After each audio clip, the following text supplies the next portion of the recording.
Bonjour et bienvenue pour une nouvelle vidéo de lecture sur l'histoire de la princesse au petit pois. C'est notre 5e vidéo sur cet album, enfin sur cette histoire. Alors pour commencer, comme d'habitude, un petit échauffement. C'est parti. Alors comme hier, nous allons commencer par lire les sons qui sont en rouge, qui sont composés de 2 ou 3 lettres. Allez, c'est parti. Alors ici, on a un, on, en, un. Alors tu vois, le son 1, on peut le faire avec IN ou avec AIN. Encore un, en, et. Ici, ça fait k. Ici encore k. Ici, on a le son O, fait avec 3 lettres. Ici, on a encore un. Et ici, on a le son E. Ici, c'est AI, alors que ici, c'est EI. Très bien, je te laisse appuyer sur pause pour lire tous ces mots et nous corrigeons ensuite. Ça y est, tu as fini? Allez, c'est parti. 20. 20, écrit comme ça, c'est le 20, c'est le nombre 20. Matelas. Édredon. Alors, qu'est-ce que c'est qu'un édredon? C'est une couette, une couverture moelleuse. Voilà.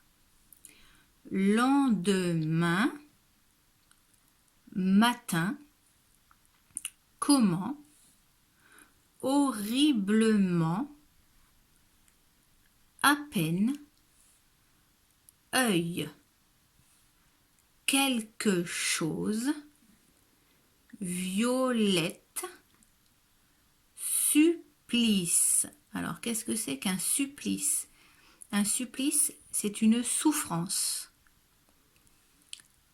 Puisqu'elle, ça veut dire parce qu'elle, à travers une femme, la peau, délicate, certain, le musée, un palais et personne. Voilà, alors maintenant tu prends ton manuel de lecture à la page 118 et nous allons, alors je te laisse appuyer sur pause pour lire le début du texte et je le lis avec toi ensuite. Voilà, allez c'est parti. Le soir, la vieille reine place un petit pois dans le lit de la princesse, sous 20 matelas et 20 édredons. Fin de la première phrase. Ensuite, le lendemain matin, on lui demanda comment elle avait passé la nuit. Alors là, attention, il y a un tiret, ça veut dire que quelqu'un va parler. Alors ici, on s'attend à ce que ce soit la princesse, puisqu'on vient de lui poser une question. Alors attention, les points d'exclamation, il faut bien marquer le ton.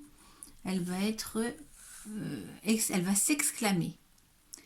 Oh, horriblement mal, répondit-elle.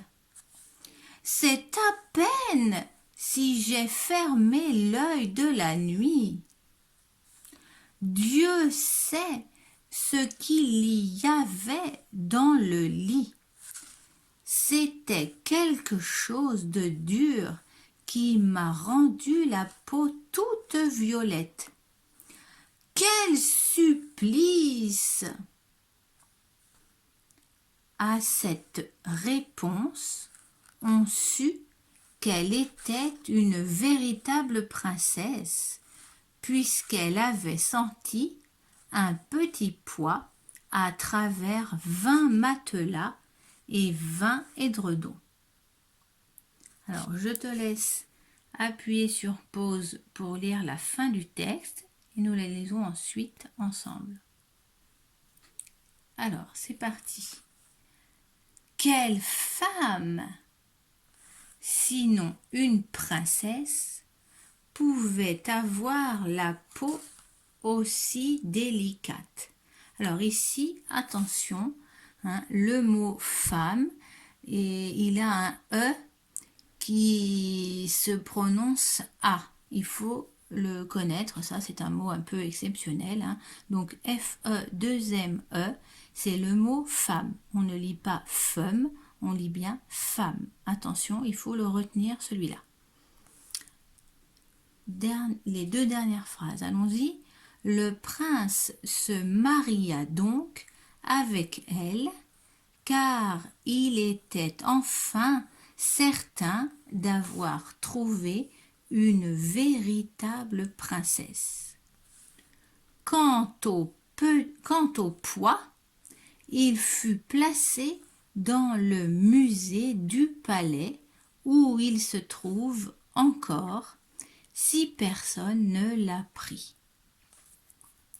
Voilà, c'est terminé pour l'histoire de la princesse au petit pois. Nous reviendrons la semaine prochaine sur l'histoire pour mieux la comprendre. Pour l'instant, je te propose, pendant ce grand week-end qui va démarrer demain, de relire, de bien retravailler les 3 textes de la princesse au petit pois qui sont dans ton manuel pour que tu les lises sans hésitation et en mettant bien le ton. Voilà, alors là pour finir cette séance, je te propose un petit peu de production d'écrit. Alors j'ai écrit une phrase au tableau, je te laisse la lire, appuie sur pause et nous la lisons ensuite ensemble. Ça y est, tu as réussi à lire? Alors, le soir, la vieille reine place un petit pois dans le lit de la princesse. Alors, dans cette phrase, il y a la reine et est-ce que tu peux me dire quel est l'adjectif qui donne des indications sur la reine? Comment est-elle cette reine? Je te laisse réfléchir. Tu as trouvé? Eh oui, l'adjectif qui accompagne le mot reine, c'est vieille. Elle est vieille cette reine. Ce n'est pas une reine jeune ou une jolie reine, c'est une vieille reine. Alors tu vois que l'adjectif ici est placé devant le nom reine.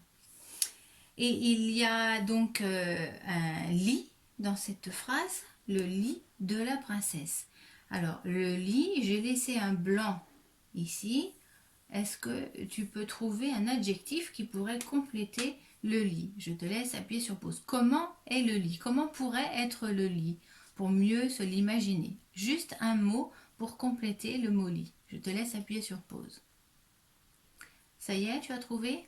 Alors, un lit, il peut être grand, il peut être petit, il pourrait être confortable, joli. Voilà, est-ce que tu avais trouvé d'autres adjectifs? Alors, tu pourras les utiliser tout à l'heure. Je vais te demander de me réécrire des phrases en changeant l'adjectif de la reine. Hein. Cette fois-ci, on ne veut plus de vieille reine, on veut une autre reine. Alors, cette reine, elle pourrait être jolie, elle pourrait être grande, elle pourrait être belle, elle pourrait être majestueuse. Tout ce que tu veux, à toi de faire travailler ton imagination et puis de trouver aussi des adjectifs pour compléter le mot lit. Alors, donc tu vas devoir réécrire cette phrase en ajoutant un adjectif pour compléter le mot reine et un adjectif pour compléter le mot lit. Je te laisse écrire ta phrase dans l'article du blog, c'est-à-dire dans les commentaires. Voilà, comme ça tout le monde pourra la lire, tu pourras la partager avec les autres. Voilà, c'est terminé pour cette séance de lecture et production d'écrit autour de la princesse au petit pois. À bientôt!